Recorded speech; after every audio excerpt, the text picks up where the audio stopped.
جمعے کو جمعہ اس لیے کہتے ہیں کہ اللہ تعالیٰ نے اس میں بہت ساری خیر کو جمع کیا ہے۔ جمعے کو اس لیے جمعہ کہتے ہیں، وہ لوگ بھی مسجد میں جمع ہوتے ہیں جو 8 دن نظر نہیں آتے۔ جمعے کو اس لیے بھی جمعہ کہتے ہیں کہ اللہ نے آدم علیہ السلام اور حوا علیہ السلام کو جمعے کے دن ہی جمع کیا تھا جب جنت سے نکالے گئے تھے۔ جمعے کو اس لیے جمعہ کہتے ہیں کہ آدم علیہ السلام کی تخلیق کے مراحل کو اللہ نے جمع کیا تو جمعے کے دن، اور جمعے کو اس لیے بھی جمعہ کہا جاتا ہے۔ سلمان رضی اللہ تعالی عنہ روایت کرتے ہیں، رسول اللہ صلی اللہ علیہ وسلم نے فرمایا، یا سلمان ما یوم الجمعہ، سلمان یہ بتاؤ جمعہ یہ کیا ہے؟ سلمان کہتے ہیں،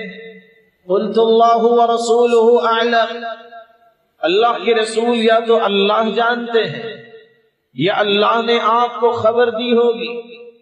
قال یا سلمان، اے سلمان جانتے ہو جمعہ کیا ہے؟ 3 مرتبہ فرمایا،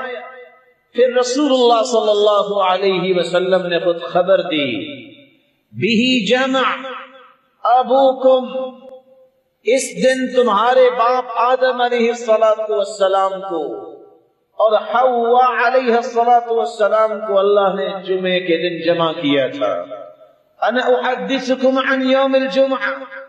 سلمان تم یاد رکھنا میں تمہیں جمعے کے دن کے بارے میں بتا رہا ہوں۔ ما من رجل یتطہر یوم الجمعہ، کوئی بھی شخص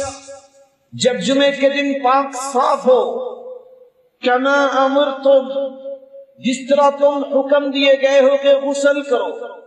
مسواک کرو، خوشبو لگاؤ، اگر خوشبو نہیں تو تیل لگاؤ، یخرج من بیتی، پھر گھر سے نکلتا ہے، ثم حتی یأتی الجمعہ، یہاں تک کہ جمعہ پڑھنے آ جاتا ہے، فیقعد، پھر مسجد میں آ کے 2 رکعتیں پڑھ کے بیٹھ جاتا ہے، فینصت، پھر خاموش ہو کے بیٹھتا ہے، حتی یقضی صلاۃ، یہاں تک کہ جمعے کی نماز پڑھ لیتا ہے، الا کان کفارا لما قبلہ من الجمعہ، خوش ہو جائیے پچھلے گزرے ہوئے 8 دن کے گناہوں کا یہ عمل کفارہ بن جاتا ہے، گناہوں کو اللہ رب العزت معاف فرما دیتے ہیں۔